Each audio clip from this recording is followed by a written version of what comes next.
एक समय की बात है, अयोध्या राज्य में दशरथ नाम का राजा रहते थे। उनके 4 बेटे थे, राम, लक्ष्मण, भरत और शत्रुघ्न। अपनी रानी को दिए हुए वचन के कारण उन्हें अपने बड़े बेटे राम को वनवास देना पड़ा और राम 14 वर्ष के लिए वन में चले गए। उनके साथ सीता और लक्ष्मण भी वन में उनके साथ रहने लगे। एक दिन सीता को एक सोने का हिरन दिखाई दिया। उसने राम से कहा कि मुझे वो हिरन चाहिए। हिरन को लेने उसके पीछे चले गए। तभी वहाँ जोर से आवाज़ आई, बचाओ बचाओ, लक्ष्मण बचाओ, सीता बचाओ। यह सुनकर सीता घबरा गई। उसने लक्ष्मण को कहा, जाओ और राम की मदद करो।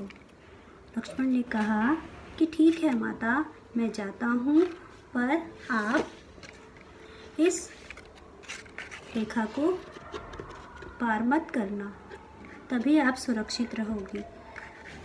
सीता ने ये बात मान ली और वो उसी रेखा के अंदर रही।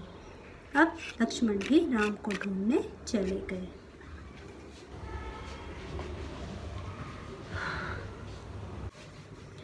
तभी साधु वेश में वहाँ रावण आ पहुँचा। उसने बोला, माता मुझे कुछ भोजन दे दो।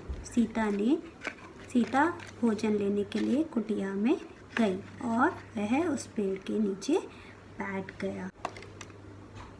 सीता जैसे ही फल लेकर आई, रावण ने कहा, मैं बहुत थक गया हूँ माता, इधर ही मुझे फल दे दो।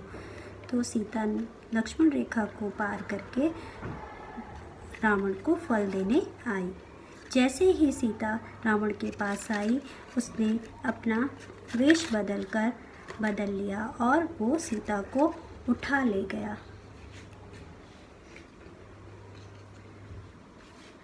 राम और लक्ष्मण थोड़ी देर में कुटिया के पास आए। उन्होंने देखा कि सीता वहाँ नहीं थी। वो बहुत परेशान हुए। वो सीता की तलाश में इधर उधर जाने लगे। तभी उन्हें रास्ते में हनुमान जी मिले। हनुमान जी के पास गए और राजा सुग्रीव ने उनकी मदद की। रावण सीता को लेकर लंका पहुंचा और उसे अशोक वाटिका में बंदी बनाकर रख लिया। हनुमान जी वहां सीता माता को मिलने गए। ने राम की कुशल मंगल की खबर दी सीता को और कहा कि हम आपको जल्दी ही यहाँ से छुड़ा लेंगे, और वो वहाँ से चले गए। राम जी सबकी मदद से लंका पहुंच गए और रावण के साथ जमकर युद्ध किया। राम ने रावण को मार गिराया और सीता माता को छुड़ा लिया।